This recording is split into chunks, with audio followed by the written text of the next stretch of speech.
Shalom. Once we had a visitor who wasn't Jewish who came to our building and was most impressed by it, and then they asked me a question. They said, so where do you sacrifice the animals?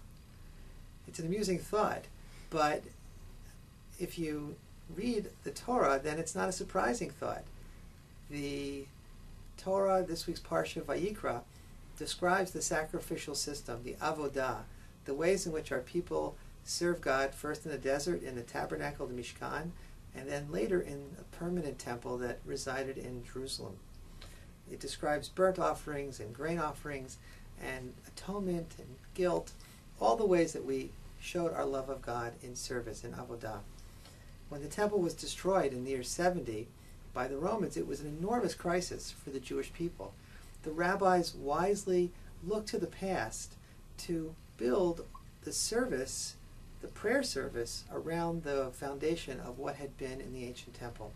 They had us do avodat halev, service of the heart, prayer, and said that the sacrifices would only be returned when the Messiah would come someday and restore us to the land of Israel and to the city of Jerusalem. Well, our people has been restored to that place. The question now is, do we look forward to a return to that avodah, to that system of sacrifice?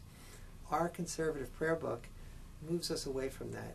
It reflects on our past and honors it, but thinks about a different kind of present and future in which avodah of God, service of God, is really avodat halev, service of the heart, and echoes the teaching of Rabbi Yehoshua after the destruction of the temple, when he quoted the prophet Hosea saying, loving kindness I desire, not sacrifice. Ki chesed chafatzti velo zavach. Our prayer book really encourages us to continue to express appreciation and our relationship to God through prayer, through study, through acts of loving kindness, and really downplays, actually removes any hope that somehow that sacrifices will be restored. But we maintain the classic structures that are grounded in that ancient story which we find in this week's Parsha. You come to the synagogue and you see that tension between the structures that are fixed, recalling the ancient service, but a new emphasis really on outpourings of our heart.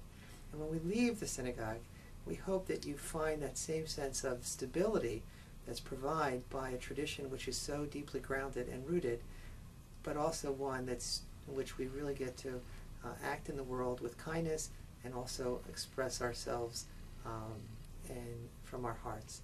And that in that way we look to a future that doesn't look forward to restoring sacrifices, but one in which we look forward to making the world the place that God wants. Shabbat Shalom.